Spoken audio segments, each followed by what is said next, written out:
ಮಂಡ್ಯ ಕಬ್ಬಿನ ಗದ್ದೆಯಲ್ಲಿ ಗಾಂಜಾ ಗಿಡ ಪತ್ತೆ ಪ್ರಕರಣ. ಗಾಂಜಾ ಕೃಷಿ ಬಗ್ಗೆ ಮಾಲೀಕರಿಗೆ ಅರಿವೇ ಇಲ್ಲ. ಕಿಡಿಗೇಡಿಗಳ ಕೈವಾಡದ ಶಂಕೆ ವ್ಯಕ್ತಪಡಿಸಿದ ಪೊಲೀಸ್ ಇಲಾಖೆ. 5 ವರ್ಷದ ಬಾಲಕನ ಮೇಲೆ ಬೀದಿ ನಾಯಿಗಳ ದಾಳಿ. ಸ್ಥಳೀಯರ ಸಮಯ ಪ್ರಜ್ಞೆಯಿಂದ ತಪ್ಪಿದ ಭಾರೀ ಅನಾಹುತ. ಪುರಸಭೆಯ ನಿರ್ಲಕ್ಷ್ಯಕ್ಕೆ ಚಿಕ್ಕನಾಯಕನಹಳ್ಳಿ ಗ್ರಾಮಸ್ಥರ ಆಕ್ರೋಶ. ರಾಜ್ಯದಲ್ಲಿ ಮುಂದುವರೆದ ಮುಂಗಾರು ಮಳೆ. ಮುಂದಿನ 3 ದಿನಗಳ ಕಾಲ ಭಾರೀ ಮಳೆಯ ಮುನ್ಸೂಚನೆ. ರಾಜ್ಯದ ವಿವಿಧೆಡೆ ಮೋಡ ಕವಿದ ವಾತಾವರಣ. ಮಾರುಕಟ್ಟೆಯಲ್ಲಿ ಬದನೆಕಾಯಿ ಬೆಲೆ ಕುಸಿತ. ನಾಲೆಯಲ್ಲಿ ಬೆಳೆ ಸುರಿದು ರೈತನ ಆಕ್ರೋಶ. ಕೂಲಿಗೂ ಸಾಲದ ಆದಾಯ. ರೈತನ ಬೆವರಿನ ಶ್ರಮ ಜಲಪಾಲು. ಅಭಿವೃದ್ಧಿಯ ನೆಪದಲ್ಲಿ 106 ಮರಗಳ ಮಾರಣ ಹೋಮ. ಮೈಸೂರು ಟು ಚಾಮರಾಜನಗರ ರೈಲ್ವೆ ಹಳಿ ಬದಿಯ ಮರಗಳ ಹನನ. ರೈಲ್ವೆ ಇಲಾಖೆಯ ವಿರುದ್ಧ ಪರಿಸರವಾದಿಗಳ ಆಕ್ರೋಶ. ರಾಜ್ಯ ಧರ್ಮ ನ್ಯೂಸ್ಗೆ ಸ್ವಾಗತ. ನಾನು ರಾಧಿಕಾ ಬೈರನಾಯ್ಕ. ಮಂಡ್ಯ ಜಿಲ್ಲೆಯ ತಗ್ಗಹಳ್ಳಿಯ ಕಬ್ಬಿನ ಗದ್ದೆಯೊಂದರಲ್ಲಿ ಗಾಂಜಾ ಗಿಡಗಳು ಪತ್ತೆಯಾಗಿರುವುದು ಭಾರಿ ಚರ್ಚೆಗೆ ಗ್ರಾಸವಾಗ್ತಾ ಇದೆ. ಕಬ್ಬಿನ ಬೆಳೆಯ ನಡುವೆ ಅಕ್ರಮವಾಗಿ 2 ಗಾಂಜಾ ಗಿಡಗಳನ್ನ ಬೆಳೆಸಲಾಗ್ತಾ ಇತ್ತು ಎಂಬ ವಿಚಾರ ಈಗ ಬೆಳಕಿಗೆ ಬಂದಿದ್ದು, ಕೂಡಲೇ ಕಾರ್ಯಪ್ರವೃತ್ತರಾದ ಪೊಲೀಸರು ಸ್ಥಳ ಪರಿಶೀಲನೆ ನಡೆಸಿದ್ದಾರೆ. ಆದರೆ ಇದೀಗ ಈ ಪ್ರಕರಣದ ಕುರಿತು ಪ್ರತಿಕ್ರಿಯೆ ನೀಡಿರುವ Mandya SP doctor VJ Shobharani, ಜಮೀನಿನ ಮಾಲೀಕರಿಗೆ ಈ ಬಗ್ಗೆ ಯಾವುದೇ ಮಾಹಿತಿ ಇಲ್ಲ ಎಂಬುದು ಪ್ರಾಥಮಿಕ ತನಿಖೆಯಿಂದ ತಿಳಿದು ಬರ್ತಾ ಇದೆ ಅಂತ ತಿಳಿಸಿದ್ದಾರೆ. ಯಾರೋ ಅಪರಿಚಿತ ವ್ಯಕ್ತಿಗಳು ಉದ್ದೇಶಪೂರ್ವಕವಾಗಿ ಗದ್ದೆಯೊಳಗೆ ಸಸಿಗಳನ್ನ ನಾಟಿ ಮಾಡಿರುವ ಸಾಧ್ಯತೆ ಇದ್ದು, ಈ ಕುರಿತು ಕೂಲಂಕುಷ ತನಿಖೆ ನಡೀತಾ ಇದೆ. ಇನ್ನು ತನಿಖೆ ಪೂರ್ಣಗೊಂಡ ನಂತರವಷ್ಟೇ ಸತ್ಯಾಸತ್ಯತೆ ಹೊರಬರಲಿದೆ ಅಂತ ಎಸ್ಪಿ ಮಾಹಿತಿ ನೀಡಿದ್ದಾರೆ. ಇನ್ನು ಕೃಷಿ ಭೂಮಿಯನ್ನ ದುರುಪಯೋಗ ಪಡಿಸಿಕೊಳ್ತಾ ಇರುವ ಕಿಡಿಗೇಡಿಗಳ ಈ ಕೃತ್ಯದ ಬಗ್ಗೆ ತನಿಖೆ ಮಾಡೋದಾಗಿ ಎಸ್ಪಿ ಡಾಕ್ಟರ್ ವಿಜೆ ಶೋಭರಾಣಿ ತಿಳಿಸಿದ್ದಾರೆ. ಅದು ತಗ್ಗಳ್ಳಿಲಿ ಒಂದು ಅದಕ್ಕೆ ಇದೆಯಾ FIR ಕಾಪಿ? ತಗ್ಗಳ್ಳಿಲಿ ಒಂದು ಗಾಂಜಾ ಬೆಳೆದಿರೋದಾಗಿ ಒಂದು ಮಾಹಿತಿ ಬರ್ತದೆ. ಹೋದಾಗ ಅದು ಕಬ್ಬಿನ ಗದ್ದೆಯಲ್ಲಿ 2 ಗಿಡ ಮಾತ್ರ ಅದು ಇರುತ್ತೆ. ಬಟ್ ಅದು ಓನರ್ಗೆ ಅದು ಗಿಡದ ಬಗ್ಗೆ ನಾಲೆಡ್ಜ್ ಇಲ್ಲ ಅಂತ ಅವರು ಹೇಳಿರ್ತಾರೆ. ಅದಿನ್ನು ತನಿಖೆಯಿಂದ ಗೊತ್ತಾಗಬೇಕು ವೆದರ್ ಅವ್ರ ನಾಲೆಡ್ಜ್ ಇದೆಯಾ ಅಥವಾ ಬೇರೆ ಯಾರಾದರೂ ಇವ್ರಿಗೆ ಕೆಟ್ಟದಾಗಲಿ ಅಂತ ಏನಾದ್ರು ಹಾಕಿದಾರ ಏನಂತ. 2 ಗಿಡ ಮಾತ್ರ ಅದ್ರಲ್ಲಿ ಸಿಕ್ಕಿದೆ.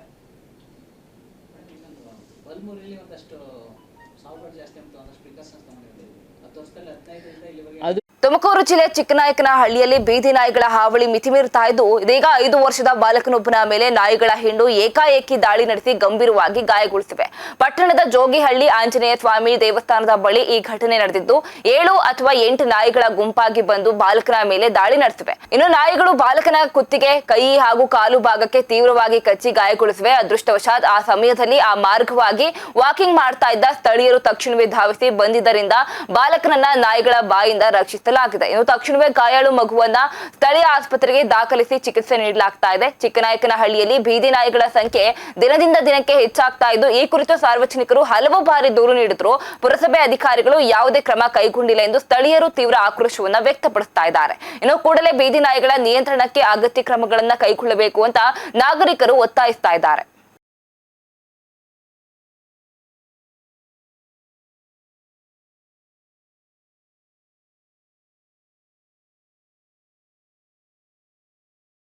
ಕರ್ನಾಟಕದಲ್ಲಿ ಮುಂಗಾರು ಮಳೆ ಚುರುಕುಗೊಂಡಿದ್ದು, ಕರಾವಳಿ ಮತ್ತು ಮಲೆನಾಡು ಭಾಗದಲ್ಲಿ ವರ್ಣನ ಆರ್ಭಟ ಮುಂದುವರೆದಿದೆ. ಇನ್ನು ಮಲೆನಾಡು ಭಾಗದ ಶಿವಮೊಗ್ಗ, ಚಿಕ್ಕಮಗಳೂರು ಮತ್ತು ಕೊಡಗು ಜಿಲ್ಲೆಗಳಲ್ಲಿಯೂ ಸಾಧಾರಣದಿಂದ ಭಾರಿ ಮಳೆಯಾಗ್ತಾ ಇದ್ದು, ನದಿ ಮತ್ತು ಹಳ್ಳ ಕೊಳ್ಳಗಳು ಮೈದುಂಬಿ ಹರಿತಾ ಇದೆ. ಜಲಾಶಯಗಳ ನೀರಿನ ಮಟ್ಟದಲ್ಲಿಯೂ ಏರಿಕೆ ಕಂಡು ಬರ್ತಾ ಇದೆ. ಇನ್ನು ಹವಾಮಾನ ಇಲಾಖೆಯು ಕರಾವಳಿ ಮತ್ತು ಮಲೆನಾಡಿನ ವಿವಿಧ ಜಿಲ್ಲೆಗಳಿಗೆ ಮುಂದಿನ ಕೆಲವು ದಿನಗಳವರೆಗೆ ಯೆಲ್ಲೋ ಮತ್ತು ಆರೆಂಜ್ ಅಲರ್ಟ್ ಅನ್ನು ಘೋಷಣೆ ಮಾಡಿದೆ. ಇನ್ನು ಬೆಸ್ತರು ಸಮುದ್ರಕ್ಕೆ ಇಳಿಯದಂತೆ ಎಚ್ಚರಿಕೆ ನೀಡಲಾಗಿದೆ. ಇದರ ಜೊತೆಗೆ ಬೆಂಗಳೂರು ಸೇರಿದಂತೆ ರಾಜ್ಯದ ಒಳನಾಡಿನ ಜಿಲ್ಲೆಗಳಲ್ಲಿ ಮೋಡ ಕವಿದ ವಾತಾವರಣವಿದ್ದು, ಅಲ್ಲಲ್ಲಿ ಸಾಧಾರಣ ಮಳೆಯಾಗುವ ಸಾಧ್ಯತೆ ಕೂಡ ಇದೆಯಂತೆ. ಒಟ್ಟಾರೆಯಾಗಿ ರಾಜ್ಯದಲ್ಲಿ ಮಳೆರಾಯನ ಅಬ್ಬರ ಮುಂದುವರೆದಿದ್ದು, ಮುನ್ನೆಚ್ಚರಿಕೆ ಕ್ರಮಗಳನ್ನು ಕೈಗೊಳ್ಳುವಂತೆ ಅಧಿಕಾರಿಗಳಿಗೆ ಸೂಚನೆ ನೀಡಲಾಗಿದೆ.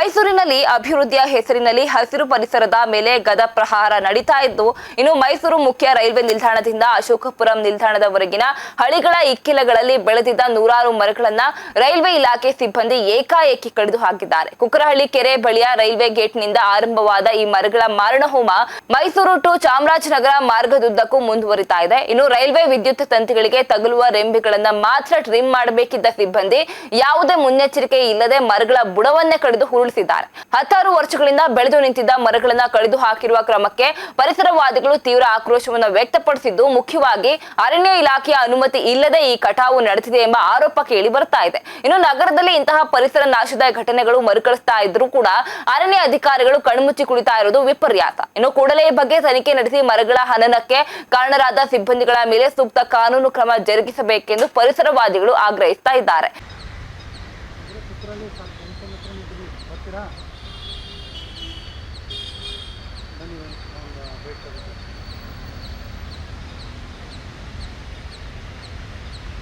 ಈಗ ಆಗುತ್ತೆ ಬಿಡುತ್ತೆ ಅಂತ ಮುನ್ನೆಚ್ಚರಿಕೆ ಫುಲ್ಲು.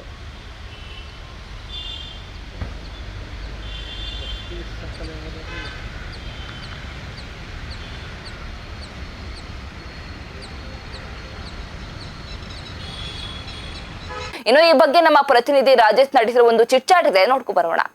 ನಗರದ ಕುಕ್ಕರಹಳ್ಳಿ ಕೆರೆಯ ಬಳಿ ಇರ್ತಕ್ಕಂಥ ರೈಲ್ವೆ ಜಂಕ್ಷನ್ ಗೇಟ್ ಏನಿದೆ, ಈ ಒಂದು ಗೇಟ್ ಒಂದು ಮಾರ್ಗ ಮಧ್ಯದಲ್ಲಿ ಈಗ ಸದ್ಯಕ್ಕೆ ಒಂದು ಕಡೆ ಏನು ರೈಲ್ವೆ ಇಲಾಖೆಯು ಸುತ್ತ ಎರಡೂ ಕಡೆ ಬದಿಯಲ್ಲಿ ಬೆಳೆದಿದ್ದಂಥ ಮರಗಳ ಹನನವನ್ನೇ ಮಾಡಿದ್ದಾರೆ ಅಂತ ಹೇಳ್ಬೋದು.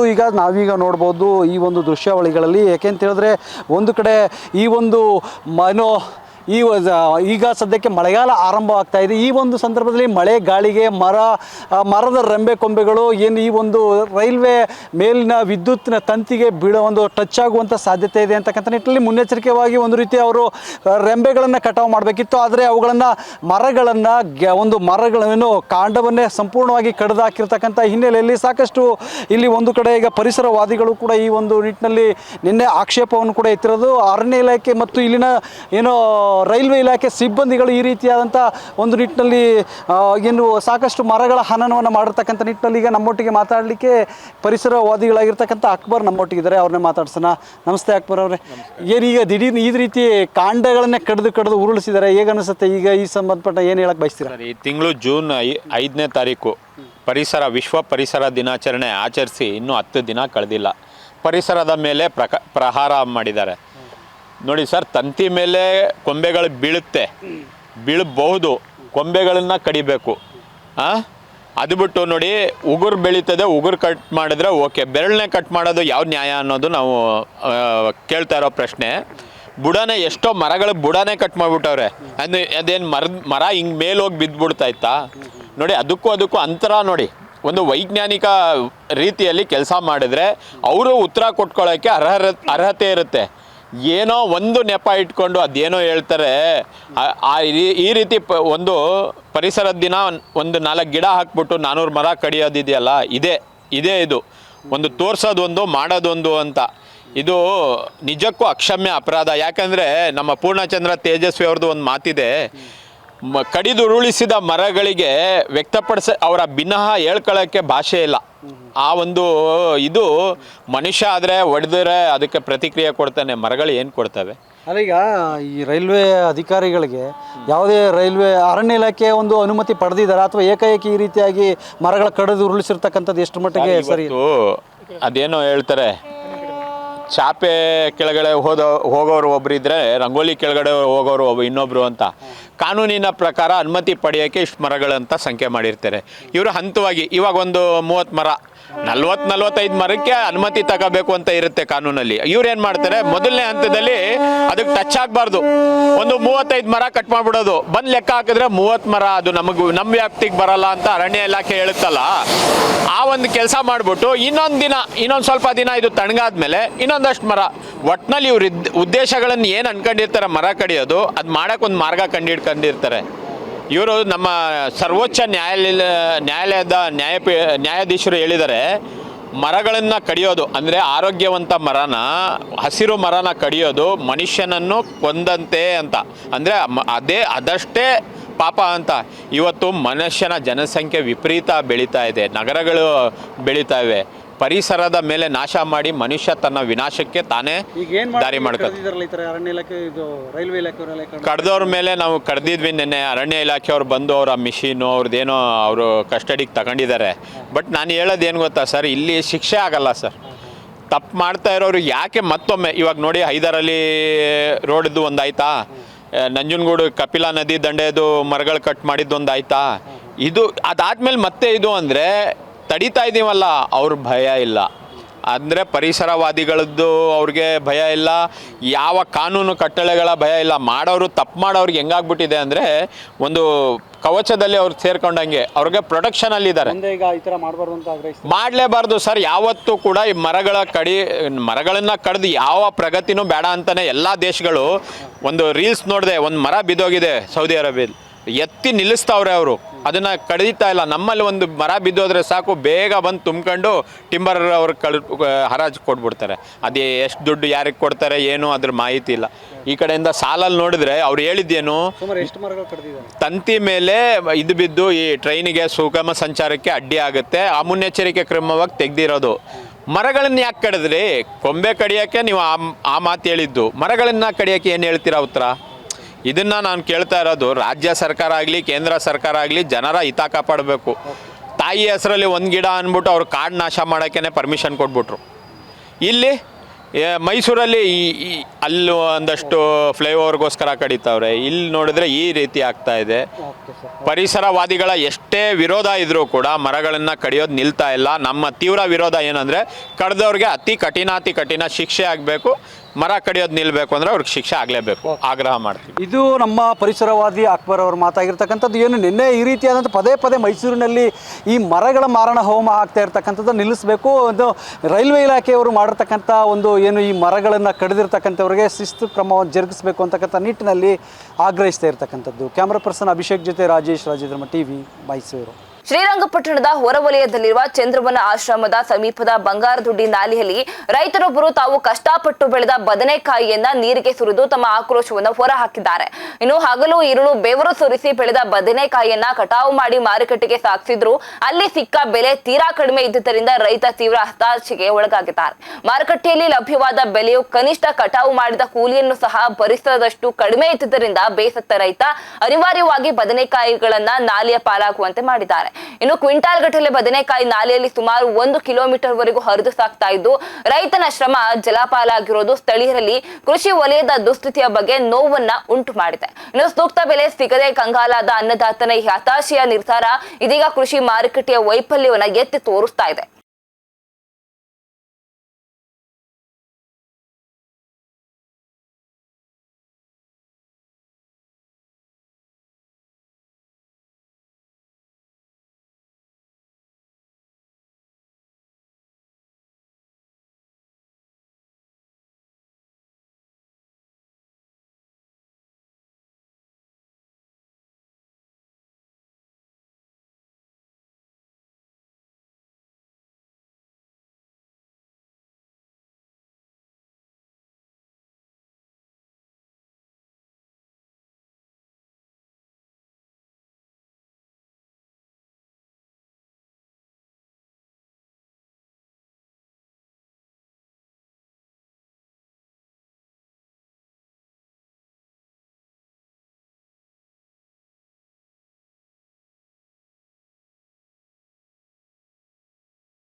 ಮಲೆ ಮಹದೇಶ್ವರ ಬೆಟ್ಟದಲ್ಲಿ ನಡೆದ ಹುಂಡಿ ಎಣಿಕೆ ಕಾರ್ಯದಲ್ಲಿ ಒಟ್ಟು 2,73,57,105 ರೂಪಾಯಿ ಸಂಗ್ರಹವಾಗಿದೆ. ಇನ್ನು ಪ್ರಾಧಿಕಾರದ ಕಾರ್ಯದರ್ಶಿ ರಘು ನೇತೃತ್ವದಲ್ಲಿ ನಡೆದ ಈ ಪ್ರಕ್ರಿಯೆಯಲ್ಲಿ ಕಳೆದ 27 ದಿನಗಳ ಅವಧಿಯಲ್ಲಿ ಹುಂಡಿ ಹಾಗೂ ಈ ಹುಂಡಿ ಮೂಲಕ ಒಟ್ಟು 2,73,57,105 ರೂಪಾಯಿ ನಗದು ಸಂಗ್ರಹವಾಗಿದೆ.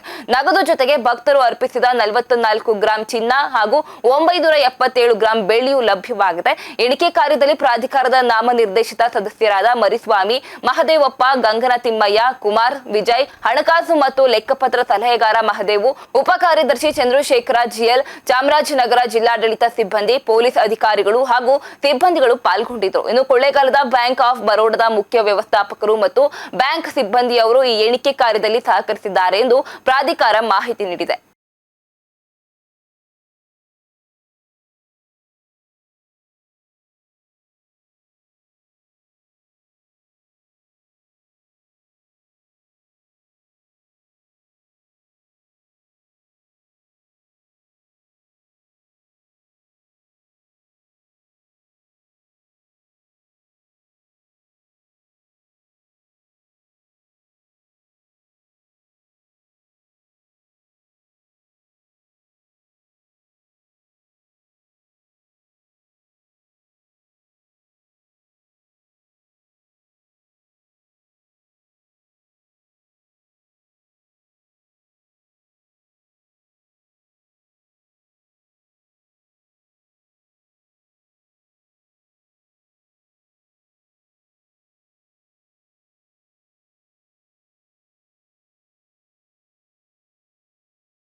ಕಾವೇರಿ ಜಲಾನಯನ ಪ್ರದೇಶದಲ್ಲಿ ಮುಂಗಾರು ಮಳೆ ಕೈಕೊಟ್ಟಿರುವ ಹಿನ್ನೆಲೆ ಕೆಆರ್ಎಸ್ ಅಣೆಕಟ್ಟಿನ ನೀರಿನ ನಿರ್ವಹಣೆಯ ಕುರಿತು ಮಂಡ್ಯ ಜಿಲ್ಲಾ ಆಡಳಿತ ಮಹತ್ವದ ನಿರ್ಧಾರವನ್ನ ಕೈಗೊಂಡಿದೆ.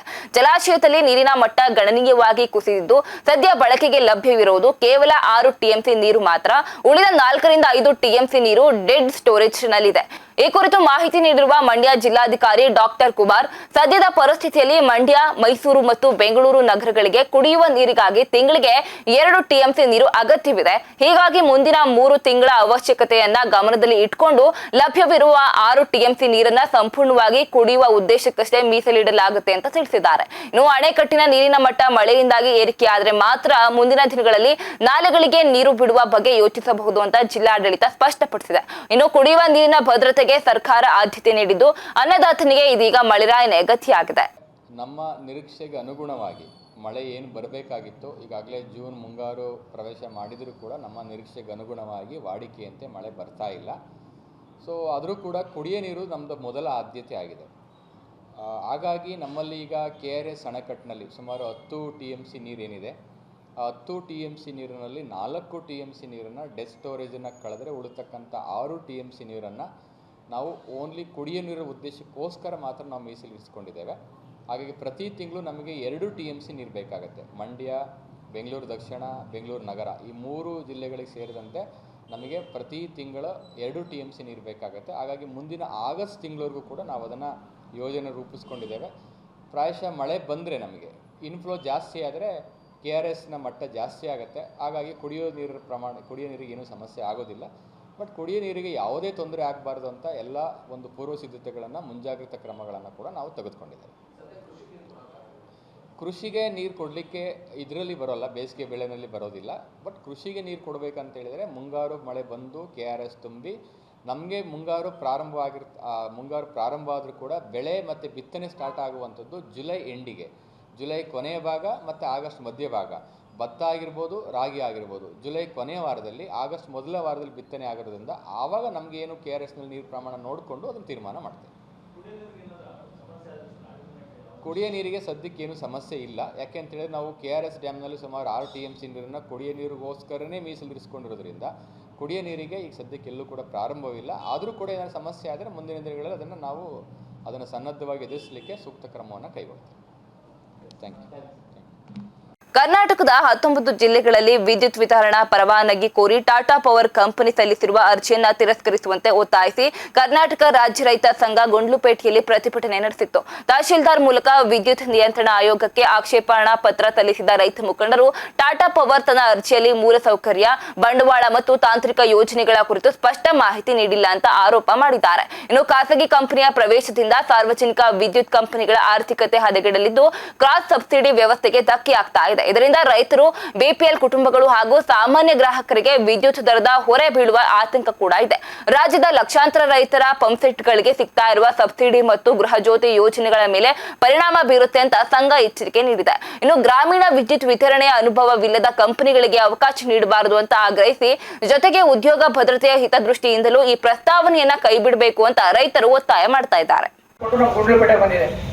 ಕೋಸು ಈಗ 22 ರೂಪಾಯಿ, 23 ರೂಪಾಯಿ, 32 ರೂಪಾಯಿ ನಡೀತಾ ಇದೆ. ಇಲ್ಲಿ ಹೊರಗಡೆಯಿಂದ ತರಿಸಿ ನಮ್ಮ ರಾಘವೇಂದ್ರ ಸ್ವಾಮಿ ದೇವಸ್ಥಾನದ ಪಕ್ಕ ಎಲ್ಲನೂ ಕ್ಲೀನ್ ಮಾಡಿ ಅದನ್ನು ಮತ್ತೆ ದಲ್ಲಾಳಿಗಳು ಯಾರೋ ಮಾರಾಟ ಮಾಡ್ತಕ್ಕಂಥವ್ರು ಇದೇ ನಮ್ಮ APMC ಒಳಕ್ಕೆ ಬಿಟ್ಟು ಮಾರಾಟ ಮಾಡ್ತಕ್ಕಂತಹ ಪ್ರಕ್ರಿಯೆ ನಡೀತಾ ಇದೆ. ಇದ್ರ ಬಗ್ಗೆ ಮೊನ್ನೆ ನನಗೆ ಗೊತ್ತಾದ ತಕ್ಷಣ ತಮಗೆ ದೂರವಾಣಿ ಮುಖಾಂತರ ಮಾಡ್ತಾ ಇರ್ತೀನಿ. ಅವರು ಮಹಾರಾಷ್ಟ್ರದಿಂದಲ್ಲ ಡೆಲ್ಲಿಯಿಂದ ತರಲಿ, ಅದನ್ನೇ ಯಾವುದೋ ಅಂಗಡಿಲಿ ಮಾರಾಟ ಮಾಡೋನು ಕೊಡ್ಗಲಿ, ಅದು ನಮ್ಮ ಅಭ್ಯಂತರ ಇಲ್ಲ. ಯಾರೋ ಇಂಡಿವಿಜುವಲ್ ಮಾರಾಟ ಮಾಡ್ತಾರೆ, ಅವ್ರಿಗೆ 1 ಮೂಟೆ 2 ಮೂಟೆ ಹಾಕೊಂಡೋಗ್ಲಿ, ನಮ್ದು ಅಬ್ಜೆಕ್ಷನ್ ಇಲ್ಲ. ಬಟ್ ಬೇರೆ ರಾಷ್ಟ್ರದಿಂದ ಇಲ್ಲಿ ಬಂದು ಅದನ್ನ ಕ್ಲೀನ್ ಮಾಡಿ ಮತ್ತೆ ಯಾವುದೋ ರೈತ ಹೆಸರು ಹೇಳ್ಕೊಂಡು ನಿಮ್ಮ APMC ಒಳಗೆ ಬರೋದಕ್ಕೆ ಮಾತ್ರ ನಾವು ಒಪ್ಪಲ್ಲ. ಅಲ್ಲಿ ನಡೆಯತಕ್ಕಂಥದ್ದು ಇನ್ನೂ ಕೂಡ ನಾವು ವಿಚಾರಗಳಲ್ಲಿ ಮಾತಾಡಿಲ್ಲ. ಆದರೆ ಆ ರೀತಿ ನಡೀತು ಅಂತಂದ್ರೆ ಅದರ ಪರಿಣಾಮ ಎದುರಿಸಬೇಕಾಗುತ್ತೆ. ಅದು ನಿಮ್ಮ ಜವಾಬ್ದಾರಿಯಾಗಿ ಇರಲಿ. ಅದು ಮತ್ತು ಇದು ಬೇರೆ ಬೇರೆ ಥರ ನಡೀತಾ ಇದೆ. ಇದನ್ನೆಲ್ಲ ನಮ್ಮ ಗಮನಕ್ಕೆ ಬಂದರೆ ನಾವು ಎಲ್ಲೇನು ಮಾಡಬೇಕು ಅದನ್ನು ಮಾಡೋದಕ್ಕೆ ಸಿದ್ಧ ಇದ್ದೀವಿ. ಬಟ್ ನಾವು ಇಲ್ಲಿ ಮಳೆ ಇಲ್ಲದ ಕಾಲದಲ್ಲಿ ಅಂತರ್ಜಲ ಕಡಿಮೆ ಆಗಿದ್ದಾಗ ಅಷ್ಟೋ ಇಷ್ಟೋ ಒಂದು ಕೋಸು ಅದು ಇದು ಹಾಕೊಂಡು ಜೀವನ ಮಾಡೋಂಥ ಪರಿಸ್ಥಿತಿಯಲ್ಲಿ ರೈತರಿದ್ದಾರೆ. ಅದನ್ನು ನೀವು ಬರ್ತಕ್ಕಂಥ ಲಾರಿಗಳನ್ನ ಪರಿಶೀಲನೆ ಮಾಡೋಕೆ ಹೇಳ್ಬೇಕು. ಗುಂಡ್ಲುಪೇಟೆ ಎಂಟ್ರಿ ಆಗಿದೆ, ನೀವು ಪೊಲೀಸ್ ಸ್ಟೇಷನ್ಗೆ ಹೇಳಿ ಅಥವಾ ನಿಮ್ಮ RTO ಆಫೀಸ್ಗೆ ಹೇಳಿ, ಇದು ಎಲ್ಲಿಂದ ಬಂತು ಎಲ್ಲಿಗೆ ಹೋಯ್ತಾ ಇದೆ. ಅವ್ರಿಗೆ ಓಸಿಗಳಿರ್ತವೆ, ಬಟ್ ಅವರು ಪಾಸಿಂಗ್ ಲೆಟರ್ ಇರಲೇಬೇಕು ಅಂತ ಅವೆಲ್ಲನೂ ಕೂಡ ಚೆಕ್ ಮಾಡ್ಸೋಂಥ ಜವಾಬ್ದಾರಿ ನಿಮ್ದು ಆಗಲಿ ಅಂತ ನಾನು ಮಾಧ್ಯಮದ ಮುಖಾಂತರ ಲಿಖಿತವಾಗಿ ಕೊಡ್ತೇನೆ. ನಿಮ್ಗೆ ಮೌಖಿಕವಾಗಿ ಇದನ್ನೇ ಲಿಖಿತ ರೂಪದಲ್ಲಿ ತಗೊಂಡು ನೀವು ಅದನ್ನು ಕ್ಲಿಯರ್ ಮಾಡಬೇಕು ಅಂತ ಹೇಳ್ತಾ ನಾನು ಈ ಮೂಲಕ ಒತ್ತಾಯ ಮಾಡ್ತೇನೆ. ಪರಿಶಿಷ್ಟ ಜಾತಿ ಮತ್ತು ವರ್ಗಗಳ ಮೇಲಿನ ದೌರ್ಜನ್ಯ ಪ್ರಕರಣಗಳಲ್ಲಿ ಕ್ರಮ ಕೈಗೊಳ್ಳುವಲ್ಲಿ ವಿಳಂಬ ಮಾಡ್ತಾ ಇರುವ ಬಗ್ಗೆ ತಾಲೂಕು ಮಟ್ಟದ ಹಿತರಕ್ಷಣಾ ಸಮಿತಿ ಸಭೆಯಲ್ಲಿ ಸದಸ್ಯರು ತೀವ್ರ ಅಸಮಾಧಾನವನ್ನು ವ್ಯಕ್ತಪಡಿಸಿದ್ದಾರೆ.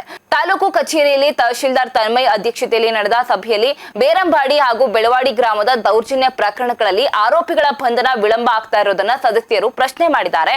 ಸಭೆಯಲ್ಲಿ ಮಾತನಾಡಿದ ಸದಸ್ಯರು, ದೌರ್ಜನ್ಯ ಪ್ರಕರಣಗಳಲ್ಲಿ ಪೊಲೀಸರು ಮೀನಾಮೇಷ ಎಣಿಸ್ತಾ ಇದ್ದಾರೆ ಅಂತ ಆರೋಪಿಸಿ, ಇದರ ಜೊತೆಗೆ ಅಂಬೇಡ್ಕರ್ ಜಯಂತಿ ಆಚರಣೆ ವಿಚಾರದಲ್ಲಿ ತಾರತಮ್ಯ ತೋರಲಾಗ್ತಾ ಇದೆ ಎಂದು ಆಕ್ಷೇಪವನ್ನು ವ್ಯಕ್ತಪಡಿಸಿದರು. ಈ ವೇಳೆ DCRಗೆ ಸಂಬಂಧಪಟ್ಟ ಹಾಗೆ ಮಾಹಿತಿ ಸಿದ್ಧಪಡಿಸಿದ ಅಧಿಕಾರಿಗಳ ನಿರ್ಲಕ್ಷ್ಯದ ಬಗ್ಗೆ ತಹಶೀಲ್ದಾರ್ ತನ್ಮಯ್ ಗರ್ಮ್ ಆಗಿದ್ದು, ಮುಂದಿನ ಸಭೆಯೊಳಗೆ ಸಂಪೂರ್ಣ ದಾಖಲೆಗಳನ್ನ ಸಲ್ಲಿಸಲು ಕಟ್ಟುನಿಟ್ಟಿನ ಸೂಚನೆ ನೀಡಿದರು.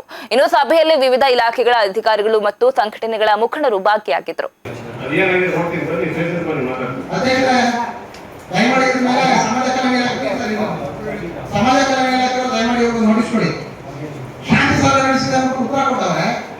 ಇಲ್ಲಿ ಏನ್ ಮಾಡಿದ್ರೆ ಗೊತ್ತಿಲ್ಲ ಅಂತ ಹೇಳ್ತಾರೆ. ಯಾರು ಕೇಳೋಣ ನಾವು? ಆಮೇಲೆ ಸೈನ್ಸ್ ನೋಡ್ತಾರೆ, ಅವ್ರು ಹೇಳ್ತಾರೆ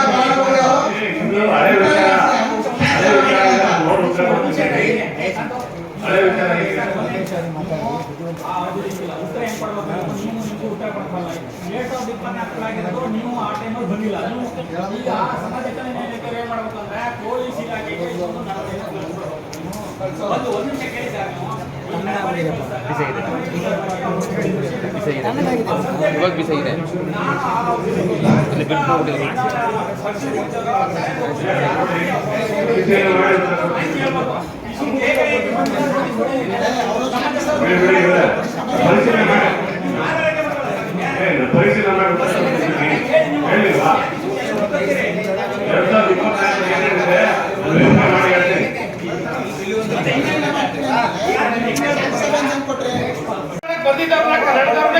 ನಮ್ಮ ಕರ್ನಾಟಕದಲ್ಲಿ ಯಾರು ಅರ್ಹರು ಇಲ್ವಾ? ನಿಮ್ಮ ಬ್ಯಾಂಕಲ್ಲಿ ಕೆಲಸ ಮಾಡಕ್ಕೆ ಅರ್ಹರು ಇಲ್ವಾ? ಯಾರು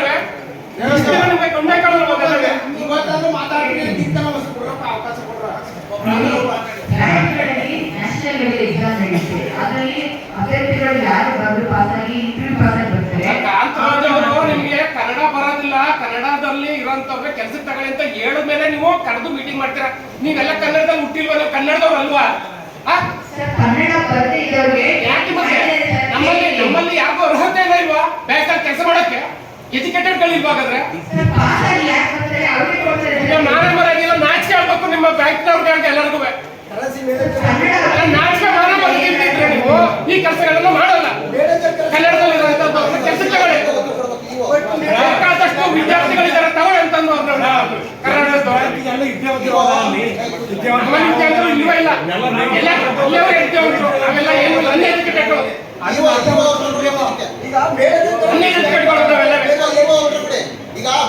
ಸಭೆಗೆ ಬಂದವ್ರ ಅಂತ ಹೇಳಿದ್ರಲ್ವಾ, ಸಮಸ್ಯೆ ಅಂತ.